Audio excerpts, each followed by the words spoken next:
Bueno, buenas tardes, buenas noches, buenos días, según ustedes nos escuchen en un lugar o en otro. En todo caso, muy contento de encontrarles de nuevo. Tenemos por aquí que va entrando la gente, he entrado incluso un pelín antes de las 8 y veo que estáis ahí ya. Entonces estoy encantado de que nos encontramos de nuevo de diferentes partes de nuestro planeta para que podamos compartir un ratito sobre algunas cuestiones que son de interés por lo visto, porque fijaros, ha sido curioso porque este mes pasado, de hecho durante un mes, presenté el libro, La Ley del Reflejo, he tenido, la verdad, muchas presentaciones, tareas, consultas, formaciones, retiros. Se ha sido una época de octubre hasta ahora muy llena, muy poderosa. Y eso ha hecho que no pudiera hacer el live, que más o menos suele coincidir sobre la tercera semana del mes. Martes, miércoles, generalmente últimamente lo hacía los miércoles. Y no pude. Y os tengo que agradecer de verdad el interés que habéis mostrado diferentes personas en decirme, oye, ¿qué te ha pasado? Oye, este mes no tenemos el live. Y mira, me ha hecho mucha ilusión.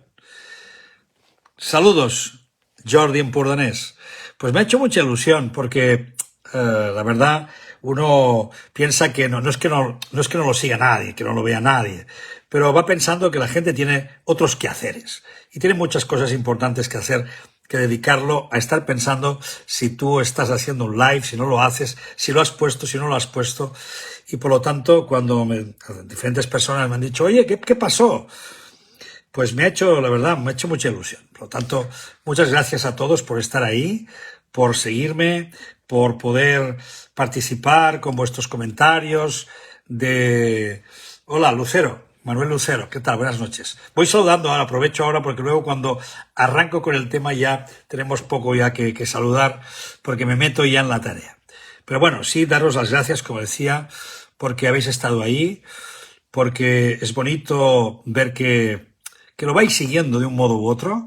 También, evidentemente, soy consciente que en el canal de YouTube, donde también voy colgando todas las charlas, pues ahí está continuamente moviéndose. Cada día tenemos más seguidores, estamos ya por 1000, empezamos no hace mucho, estamos ya por 1060, creo, suscriptores y poco a poco pues vais viniendo, ¿no? Y por otro lado, cuando de vez en cuando le doy un vistazo, pues veo que se van moviendo, ¿no? Todos los vídeos. Por lo tanto, significa que de un modo u otro los seguís consultando. Algunas personas incluso cuando me saludan me dicen, oye, que he visto un vídeo, o los he visto todos, o oye, estoy repitiendo ese vídeo, etcétera, etcétera. La verdad, es muy bonito. Es muy bonito porque uno siempre se siente recordado y reconocido en esas tareas que uno lo hace sinceramente, muy voluntariosamente, porque esto lo hago absolutamente por amor al conocimiento, por amor al oficio, por amor a ustedes incluso, en este sentido de ofrecer este espacio de autoconocimiento. Desde luego, hace más de 20 años yo entré en el mundo del autoconocimiento, descubrí una auténtica fascinación. Alguien me dijo el otro día, ¿qué? Ya llevas el autoconocimiento en la vena, ¿verdad? Y digo, sí, sí, ya está ahí.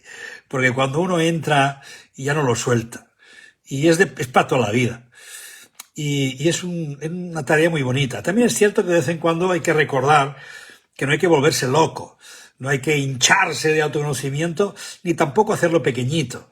Esto es una tarea de ir poco a poco, día a día, introduciendo en tu propia vida una autoconciencia suficiente para que tú puedas trabajarte a ti mismo y encontrar profundamente quién eres tú, cuál es tu auténtica naturaleza y cómo puedes obtener mejores funciones en lo que llamamos tu campo psicoespiritual.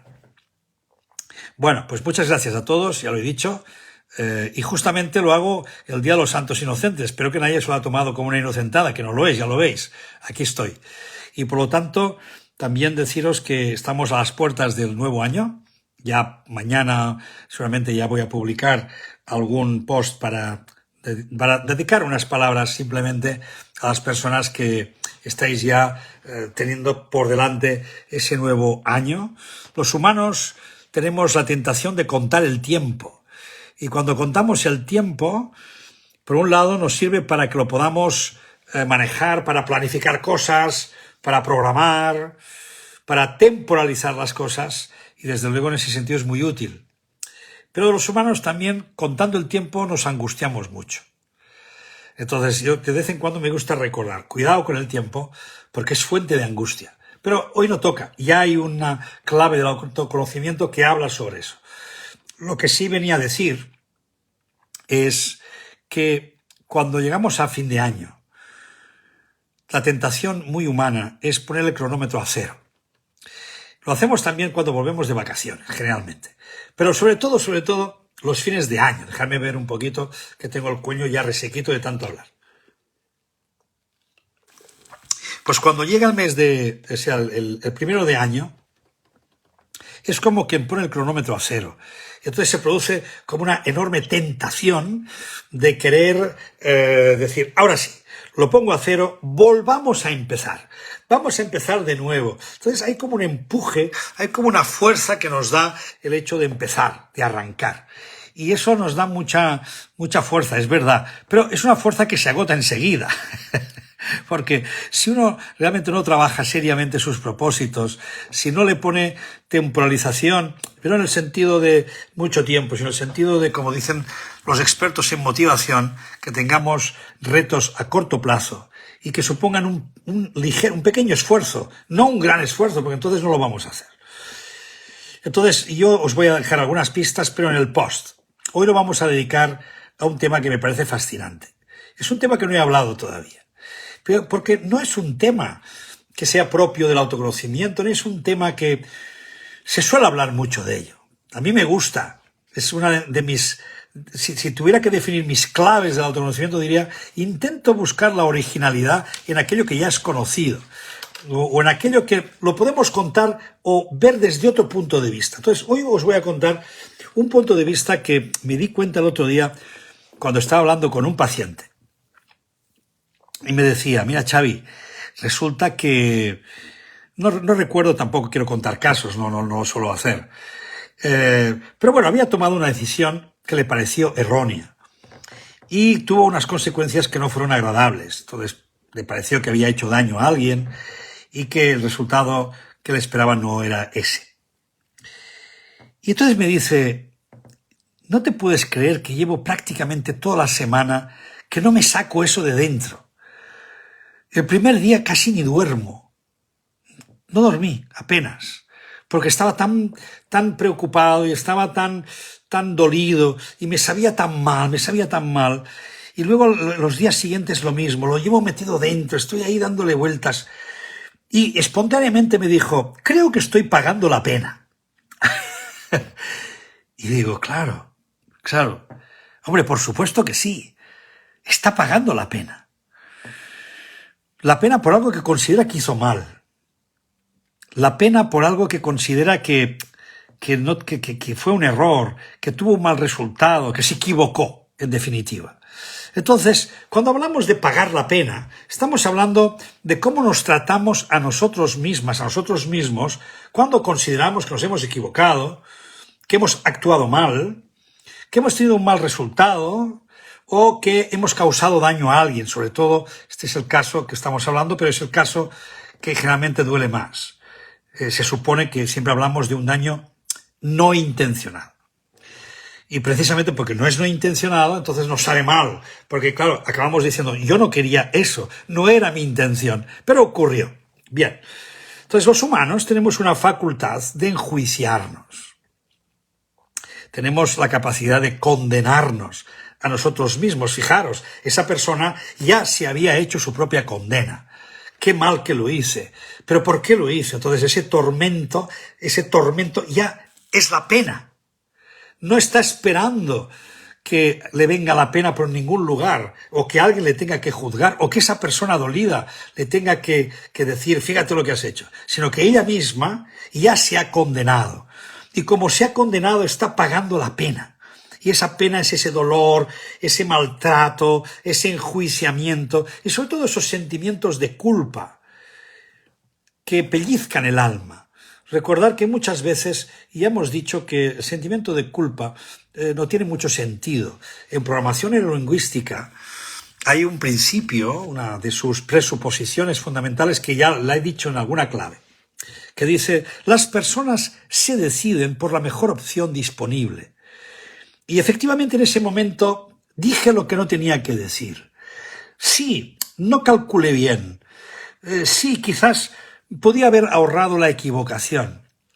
Es cierto, pero por otro lado también es cierto que no lo pudiste hacer, no lo supiste evitar, no lo calculaste bien. Entonces no hay que castigarse por eso, sino simplemente hay que darse cuenta. ¿Qué pasó? Que no pude darme cuenta. ¿Qué pasó que no alcancé a tenerlo en cuenta? ¿Cómo no me paré, no me retuve antes de hacer daño? Entonces cuando en esa presuposición decimos, claro, porque tu conciencia, la que tenías en ese momento, te ha llevado a que respondieras como has respondido. Y no lo podías hacer de otra manera. Esa es una idea muy potente y que cuesta mucho de entender. Al final, cuando hacemos las cosas, hacemos primero lo que está en nuestra conciencia, hasta donde alcanza lo que somos capaces. Y por otro lado, es que no podíamos hacer otra cosa, dada el conjunto de circunstancias que nos llevaron a tomar una decisión. Por lo tanto, ya que no podíamos hacer nada más, ya que tampoco era la intención, y dado que simplemente hemos hecho lo mejor que hemos sabido en conciencia, ¿de qué sirve la culpa? Pero bueno, sí que sirve, ya lo ven, sirve como si hay culpa, hay castigo. Entonces me tengo que castigar. Entonces la forma de castigarme es sin duda esa pena que arrastro. Entonces vamos a contar un poquito, vamos a desentrañar esas diferentes partes. La primera, ¿por qué tenemos que enjuiciarnos? Bueno, eso es interesante. Miren, lo primero es que tenemos autoconciencia. ¡Wow! Esto es un punto muy importante, porque somos la única especie que sepamos que tiene ese nivel que tenemos los humanos de autoconciencia. ¿Qué significa? Que tenemos conciencia de sí, conciencia de nosotros mismos. Y eso significa que somos conscientes y tenemos conciencia de qué hacemos, qué nos ocurre en nuestros movimientos interiores, que a lo mejor no los hemos sabido retener, pero nos damos cuenta que no hemos sabido retenerlos. Por lo tanto, existe siempre una experiencia autoconsciente que me sirve para que yo me dé cuenta de lo que vivo, me dé cuenta de lo que sucede, me dé cuenta de mis movimientos interiores, etcétera, etcétera. O sea, de algún modo diríamos que somos testigos de nosotros mismos. Y por eso, porque tenemos precisamente esa facultad, podemos hacer dos cosas fundamentales. La primera, aprender. Si no tuviéramos la capacidad de ser autoconscientes, no podíamos aprender. Simplemente nos ocurrirían las cosas y repetiríamos como si estuviéramos programados. Bien, de hecho mucha gente funciona así. Pero, en general, esa capacidad autoconsciente nos permite una cosa hermosa que es aprender. Y permitidme que siempre os diga, y os lo repetiré, yo creo que nuestra tarea fundamental en esta vida es aprender. Somos aprendices de la vida. Venimos acá a aprender. Venimos aquí para que nuestra conciencia vaya creciendo. Precisamente tenemos esta autoconciencia ¿para qué? Para aumentarla, para hacerla subir, para alcanzar cada vez más grados de autoconciencia a través de los cuales seamos más capaces de conocernos a nosotros mismos y también de ser conscientes de lo que ocurre a nuestro alrededor. Por lo tanto, la primera cosa, aprender. Y la segunda cosa, que de hecho es una consecuencia del aprendizaje, es corregirnos. Bueno, entonces me doy cuenta que he hecho un comentario fuera de lugar. Me he dado cuenta que he sido demasiado espontáneo. Me he dado cuenta que he tardado demasiado en tomar una decisión y que por esperar tanto a tomar la decisión me han tomado ya aquello que yo esperaba obtener. O otro se me ha anticipado. Y ahora me sabe mal. Bien, primero, ¿qué tengo que aprender? Y por lo tanto, ¿qué debo corregir de mi carácter o de mi personalidad o de mi manera de ver las cosas, de mis puntos de vista? ¿Qué tengo que corregir para no repetir?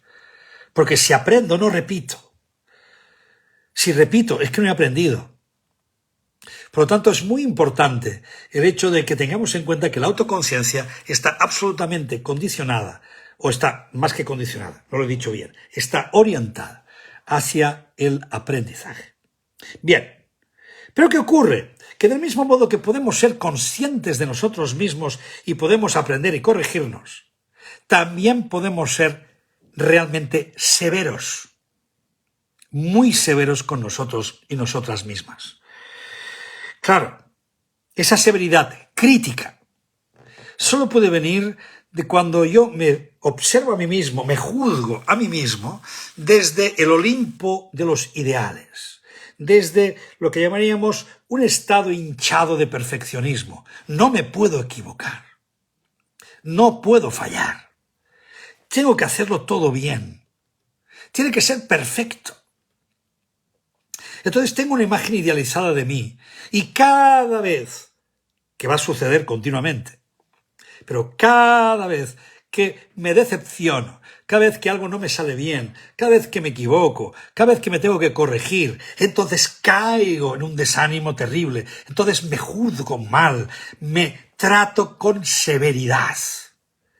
Tengo una conciencia crítica que me lleva continuamente a ese juego del yo-idea, fíjate cómo eres, comparándome con quien debería ser el yo ideal. Entonces esos estados de perfeccionismo, esos estados hinchados, sobre todo, que no permiten el error ni permiten la equivocación, pues ahí es donde tenemos el problema. Ahí es donde tenemos algo que resolver.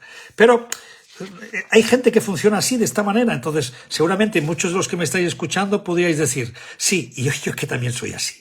Por eso cada 2x3 me estoy machacando, cada 2x3 me estoy ahí tratando severamente, y puede ser que no un ratito, no, puede ser que un día entero, o días, o semanas, porque me he encontrado algún caso en ese sentido. Bien, pero no solo el tema tiene que ver con la severidad crítica o el perfeccionismo. Permíteme que añada también una idea, y es la rigidez mental. ¡Wow! Todo esto también puede venir de la rigidez mental. Una rigidez mental que se convierte también en rigidez moral. Por lo tanto, no solo tengo una imagen idealizada, no solo busco la perfección, no solo intento mantenerme en ese estado de yo ideal, sino que además no soporto de ningún modo que las cosas salgan mal. Todo tiene que estar en el orden del bien. Y yo tengo que ser bueno, tengo que hacerlo bien. Y entonces en ese sentido tengo una conducta que acaba siendo rígida. Una rigidez mental y una rigidez moral que hace que yo vaya exigiéndome y exigiendo a los demás, sacándoles tarjetas rojas de todo aquello que no hacen bien. Entonces me convierto en un ser extremadamente obediente. Obediente a la moral, obediente a las normas, obediente a todo lo que me enseñaron desde pequeñito, obediente a todos los principios morales, legales y divinos, porque son así. Entonces entro en esa fase que podríamos llamar también el adoctrinamiento fundamentalista. Mi mente es una mente rígida que solo puede admitir las cosas tal como las he aprendido, tal como estoy adoctrinado. Ese dogmatismo que se convierte en exigencia en mí y exigencia hacia los demás. Entonces soy el que voy como un juez decidiendo qué está bien y qué está mal todo el día. ¡Wow!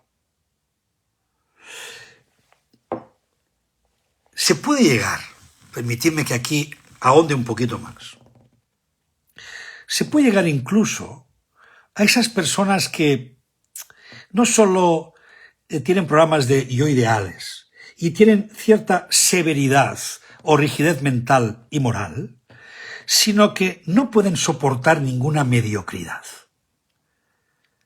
No quieren parecer tontas. Nada les dolería más que parecer ignorantes.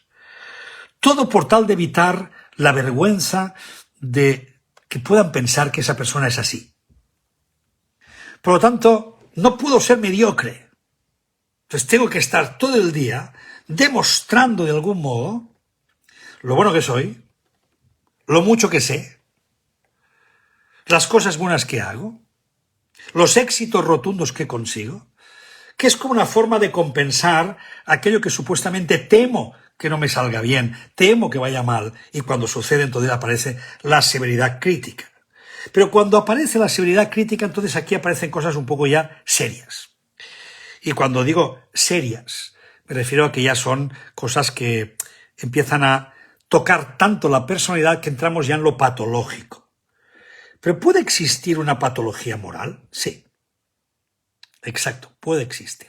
Entonces, no solo puede haber rigidez mental y moral, sino que puede haber lo que llamamos masoquismo moral. Y el masoquismo moral son esas personas cuya estrechez, en el sentido de no poder fallar, en el sentido de mantenerse firmes como rocas invariablemente ante lo que creen, que no hay manera que en su vida se permitan ningún tipo de flexibilidad, que mantienen los principios, las leyes y las normas de tal manera que realmente llega un momento y dices, wow, cuidado que te estás convirtiendo en juez, en policía, en una persona que está sentenciando a todo el mundo. Pero es que la primera que se sentencian es a sí misma. Y ahí viene la rigidez. Rigidez en el carácter, rigidez en la forma de pensar, rigidez moral, porque no puede haber tacha. No puede haber tacha. Y si existe la más mínima tacha, entonces caen en ese masoquismo moral que les lleva entonces a tener que resolver su problema de una forma extraordinariamente dura. Me merezco lo peor. De ahí se puede ir al flagelo. De ahí se puede ir perfectamente casi a plantearse el suicidio. Y diréis, hombre, Xavi, estás exagerando un poco. Os digo la verdad, y yo me he encontrado con eso, no yo personalmente, sino yo como terapeuta, me he encontrado con una persona, al menos un caso, de una persona que abrazó la idea de incluso el suicidio. Evidentemente yo creo que eso fue un planteamiento de esos locos que nos pasan por la mente, porque me parecía una persona muy cuerda, pero que no se había perdonado el haber esperado demasiado tiempo a tomar una decisión de un gran negocio familiar. Y ese negocio familiar se fue al traste, porque esa persona, por pensárselo mucho, por ser rígido mental, por tener que no equivocarse y buscar la perfección hasta el más mínimo detalle, dejó que se escapara de sus manos la gran oportunidad. Bien, eso nos puede pasar a todos, pero es que cuando vino a la consulta, habían pasado 2 años. 2 años. Y ya habían pasado de aquel suceso. Por lo tanto, y eso tendría que estar ya, como quien dice, integrado. Eso tendría que estar ya disuelto. Eso tendría que estar ya en otro lugar. Es decir, bueno, pues nada, he aceptado, he aprendido la lección. Pues no. Al cabo de 2 años, su visión de masoquismo moral, porque se estaba haciendo daño a sí mismo, no le permitía vivir en paz. Y vino a la consulta para tratarse eso. No salió como una cosa de añadida. No. Es que vino a trabajar eso. ¡Wow! Imaginar hasta qué extremo podemos llegar. Y sé que ahora os estoy planteando el extremo. Pero seguramente todos los que me estáis escuchando, los que me escucharéis en los vídeos cuando veáis la grabación, podéis pensar en qué aspectos de mi vida yo me trato con cierta severidad. ¿En qué aspectos de mi vida incluso podría decirse que me autoodio? Y esa es otra consecuencia, el autoodio. A ese extremo se puede llegar cuando pagamos la pena, porque la pena que pagamos es pasar por ese proceso duro, es el castigo que nos autoimponemos. Es el castigo que creemos que tenemos que sufrir por no habernos equivocado, hacerlo mal, no habernos portado bien, etcétera, etcétera. Llevado al extremo, el masoquismo moral. Por lo tanto, tener en cuenta estos factores porque cuando pagamos la pena, estamos pagando simplemente por algo que no hemos sabido más. Entonces ahí tenemos a uno de nuestros grandes filósofos, Hume. Y Hume tiene un tratado hermosísimo sobre este tema. No es sobre pagar la pena, pero él habla sobre el sentimiento moral. Y efectivamente el sentimiento moral que se estudia en filosofía nos habla sobre el emotivismo. Y el emotivismo nos viene a decir, según Hume, que cuando nosotros hacemos algo que no está del todo bien, del mismo modo que cuando hacemos una cosa que está bien, también hay un sentimiento moral. Entonces podemos tener un sentimiento moral por aquello que hacemos bien, pero también un sentimiento moral por aquello que hacemos mal. Y cuando lo hacemos mal hay un sentimiento. Dice Hume, los hechos se pueden razonar, pero el sentimiento aparece.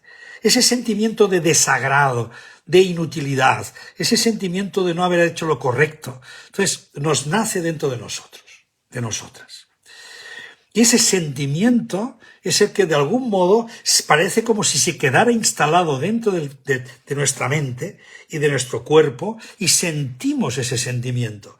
Entonces, por mucho que yo te diga, oye, no era tu intención, oye, has hecho todo lo que buenamente has podido, oye, pero si lo que hiciste es nada, no te preocupes, nos pasa a todos continuamente, te estás juzgando desde una severidad, estás evaluando desde tu autoconciencia la situación de un modo crítico que a lo mejor te estás pasando 3 pueblos. No sirve de nada. ¿Por qué? Porque conservan el sentimiento moral.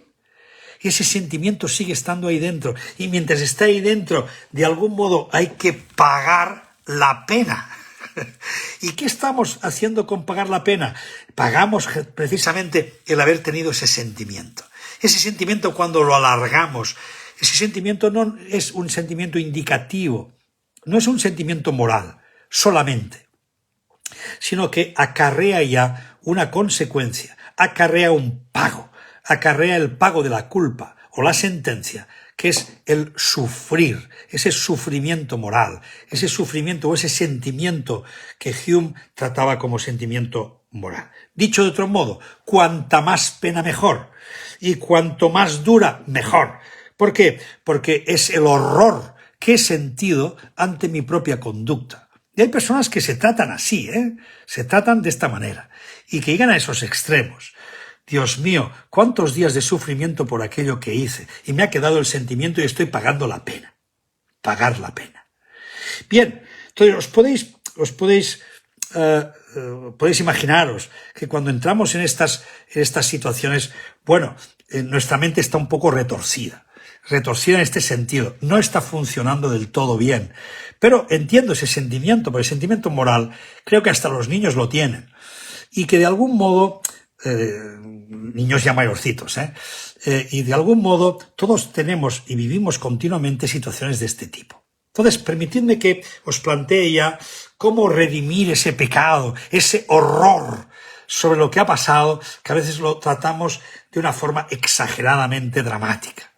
Ese sentimiento moral se convierte en un drama, se convierte en algo inaceptable, en algo imposible. Bueno, vamos a ver qué podemos hacer. Yo os voy a sugerir algunas cositas que creo que pueden servir para que tengamos en cuenta qué hacer cuando tengamos sentimientos morales o tengamos esa sensación de que tenemos que pagar la pena. Lo primero de todo, aceptar el sentimiento moral. Lo tengo, está conmigo, pero recordar, un sentimiento no es igual que una emoción. Las emociones son básicas. Las emociones tienen un instinto de supervivencia. Las emociones buscan de algún modo resolver lo más inmediato, lo que está sucediendo ahora. En cambio, el sentimiento incluye cognición, incluye pensamiento, con lo cual el sentimiento siempre es emoción más pensamiento. Lo voy a decir de otra manera y no sé si Hume estaría de acuerdo conmigo, pero vendrían a ser pensamientos sentidos.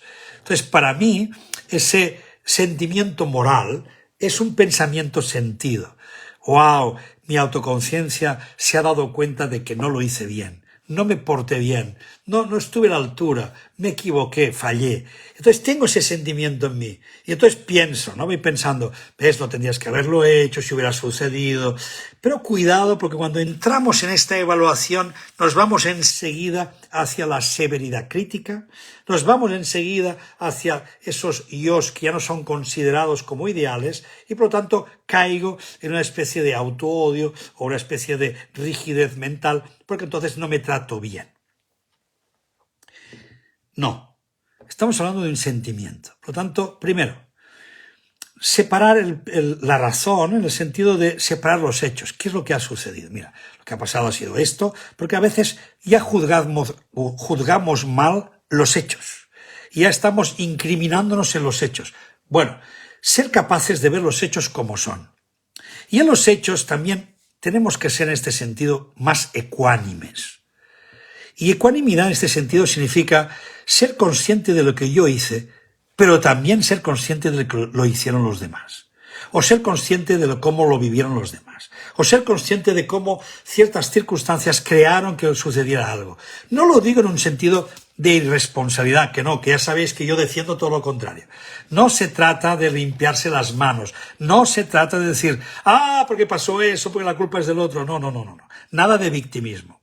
Pero sí es muy importante que el locus de control, que es una formulación psicológica que usamos los psicólogos, que es ¿dónde está el centro del control? Si el centro de control solo está dentro de mí, entonces todo va a ir a parar a mí. Yo soy el que hice, yo soy el que tuve la intención, yo soy el que se equivocó, yo soy el que calculó mal, yo. Fijaros que es un autocentramiento. Yo. Y cuando suceden las cosas, decimos en psicología, también tenemos que buscar el locus exterior, es decir, ¿qué ha ocurrido también fuera? ¿Cuál ha sido la reacción de otras personas? ¿Qué ha pasado dentro de una relación para que haya podido suceder quizás lo que ha sucedido? Por lo tanto, la ecuanimidad nos lleva a que seamos capaces de asumir nuestra responsabilidad, pero también reconocer lo que es del otro. Eso también es importante. Por lo tanto, no asumir toda la trascendencia de los hechos en uno mismo. Segundo, no hacer del hecho una totalidad. Bueno, esta vez me equivoqué. Sí, erré. Bueno, quizá me dejé llevar un poco por la espontaneidad y dije lo que no tenía que decir. Bien, pero eso no significa que sea una mala persona. Porque algunas personas de una conducta hacen una totalidad. Por un perro que maté me llaman mataperros. Entonces, convertimos un hecho, una circunstancia que siempre se puede contar por muchas razones, la convertimos en un todo. Entonces, cuidado, porque el sentimiento moral lo que hace es que tú te acabes sintiendo, no que tienes un mal sentimiento, un pensamiento sentido, en un sentido desagradable, porque no, quizá no estuve a la altura. Pero no estuve a la altura esa vez. No estuve a la altura ahora, no estuve a la altura en ese momento con esa persona, pero no te trates como una totalidad.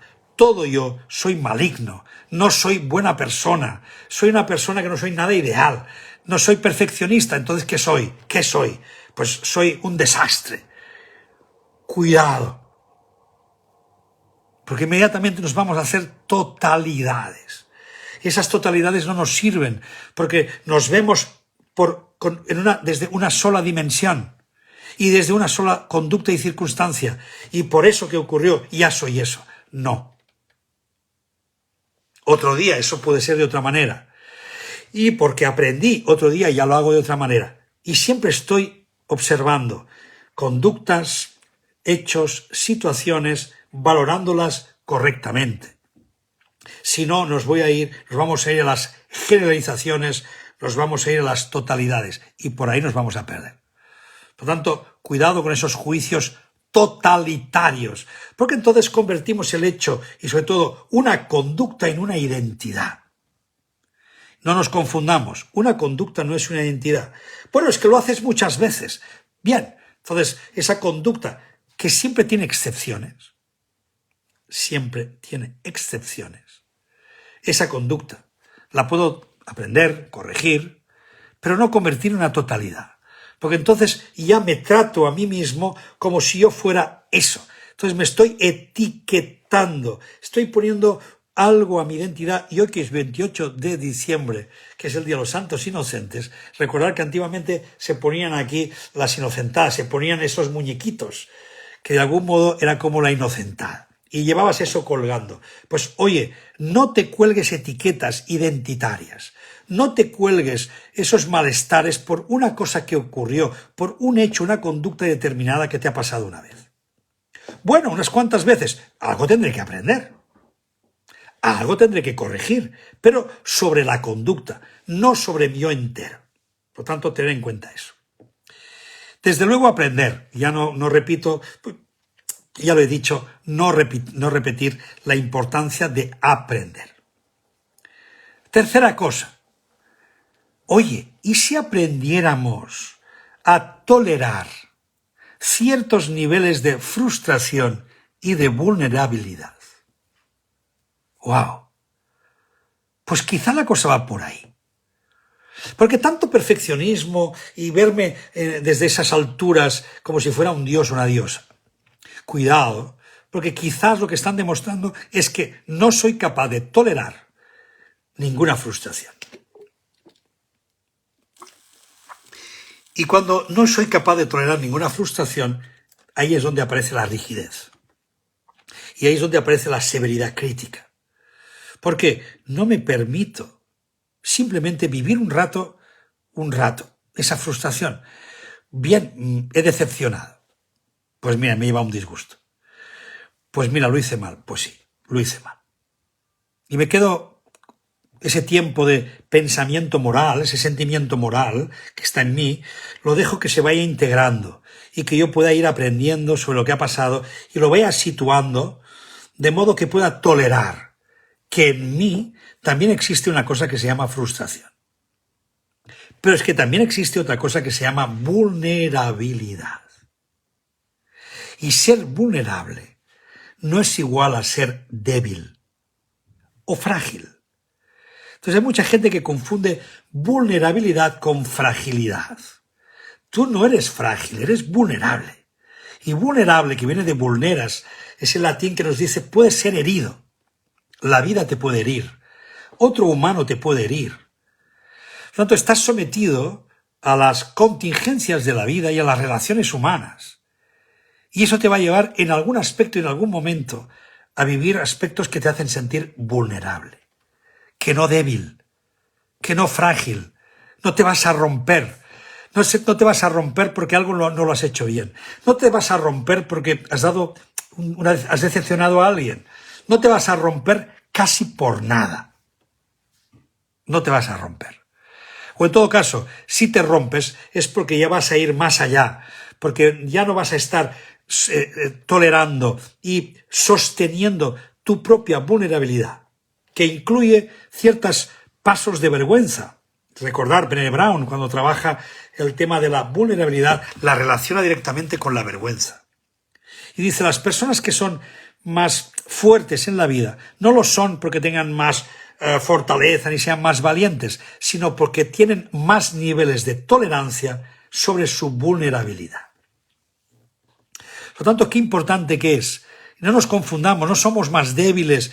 El hecho de que hagamos algo mal no nos debilita, ni nos fragiliza, pero sí nos hace sentir vulnerables. Tan dioses que queremos ser, tan endiosados que estamos en nuestros laureles ideales, tan perfectos que nos creemos y de repente una tontería o incluso un virus, como decíamos en la pandemia, nos baja del cielo a la tierra. ¿Y qué nos hace sentir? Vulnerables. Pero la vulnerabilidad se supera desde el coraje de sostenerla y no esconderla y poderla manifestar y estar abierto a decir, sí, me siento vulnerable. Mira, la cagué, hablando en plata, lo hice mal. Mira, me he equivocado, lo siento.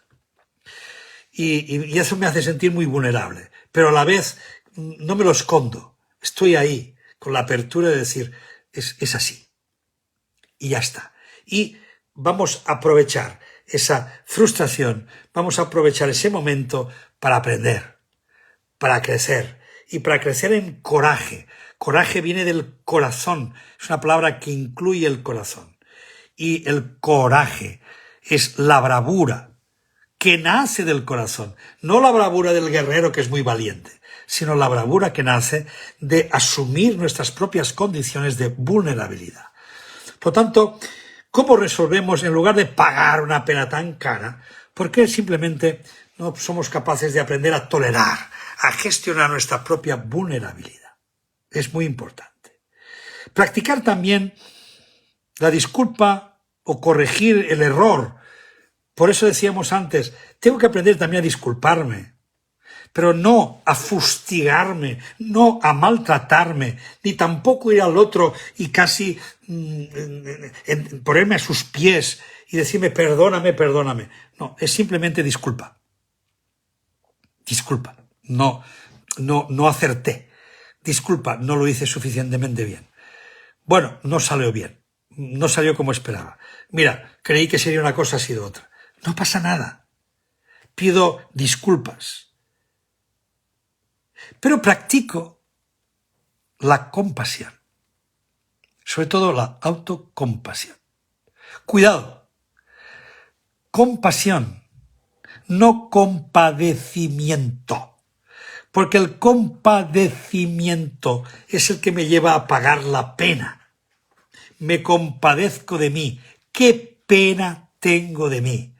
Qué duro que soy, qué malo que soy. Entonces me apeno y tengo como una especie de falsa compasión conmigo que se paga a través del dolor de estar en el sufrimiento. No, por ahí no va la cosa. Es esa compasión que me abre precisamente a reconocer mi vulnerabilidad. Esa compasión que permite decirme, estate con tu pasión. Estate, no te resistas a vivir lo que estás viviendo y acógelo amorosamente. Permítete apadrinar ese sentimiento. Permítete estar en la paz de es así. Eso sí, voy a aprender.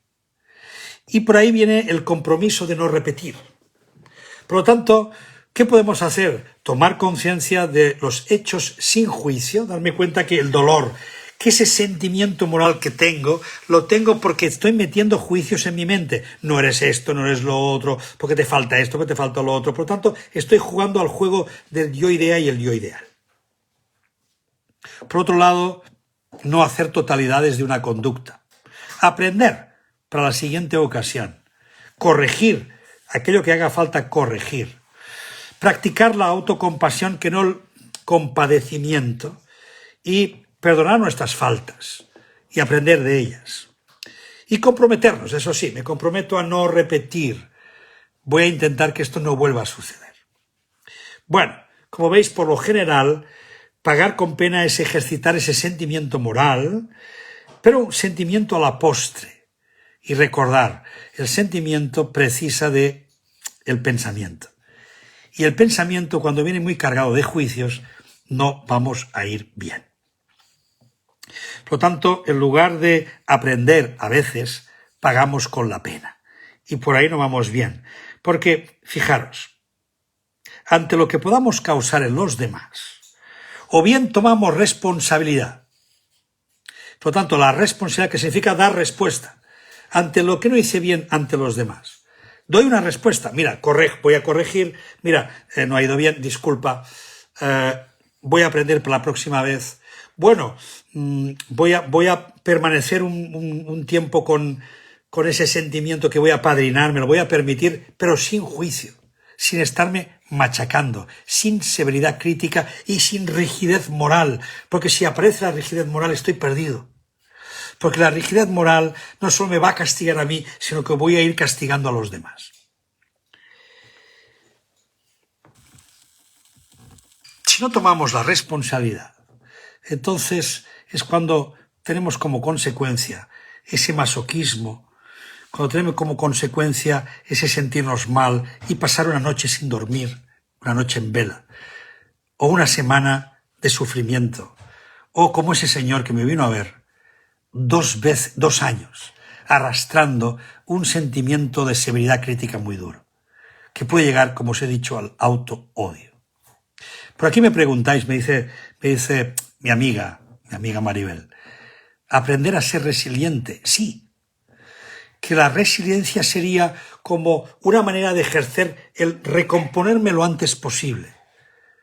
Voy a necesitar un poco de proceso, pero es recomponerme de nuevo, pero recomponerme desde primero aceptarme, desde esa posición compasiva hacia mí mismo, que me permite recogerme, que me permite asistir a mi vulnerabilidad y aprender de ella para rearmarme de nuevo desde el aprendizaje y la corrección de aquello que sea necesario. Y quizá también aprender a poner ciertos límites.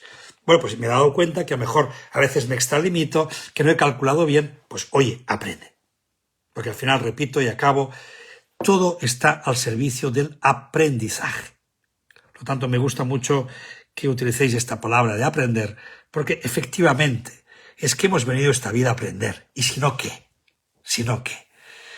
Bueno, acabo aquí lo que es la parte del discurso, llevamos 45 minutos, lo que es desde luego el contenido lo dejo aquí.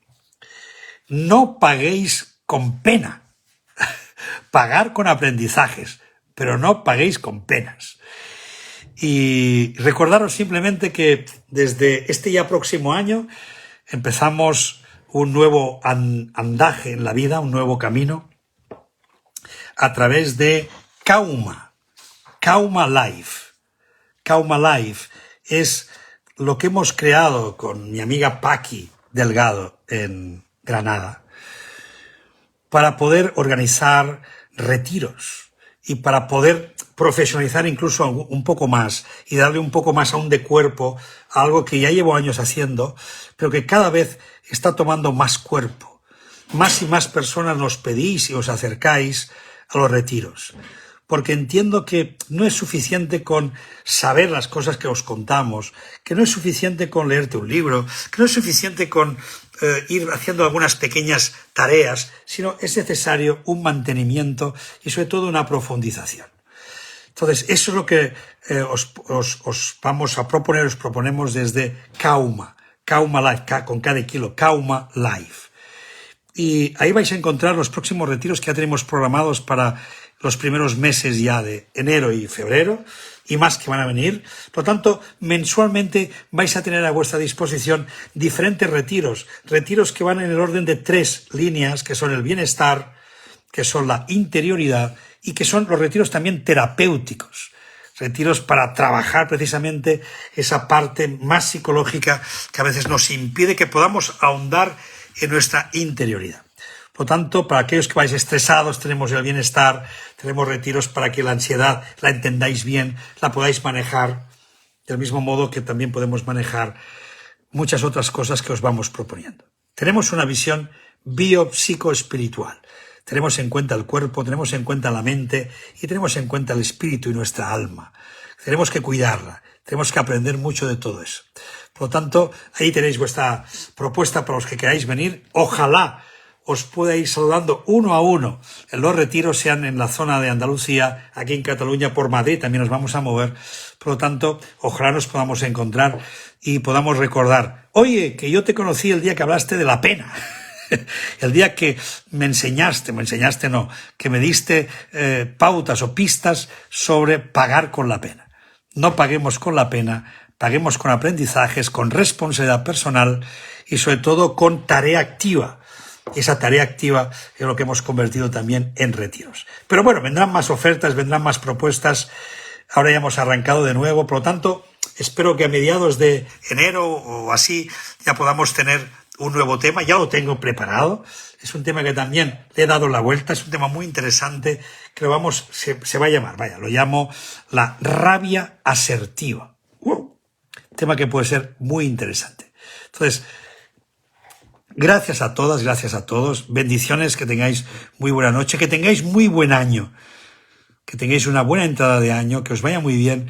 Los propósitos en el post que vamos a publicar ya prontito. Ahí vais a ver todo lo que os propongo y simplemente pues tener la ocasión que tengo ahora de deciros de nuevo gracias, gracias, gracias de todo corazón.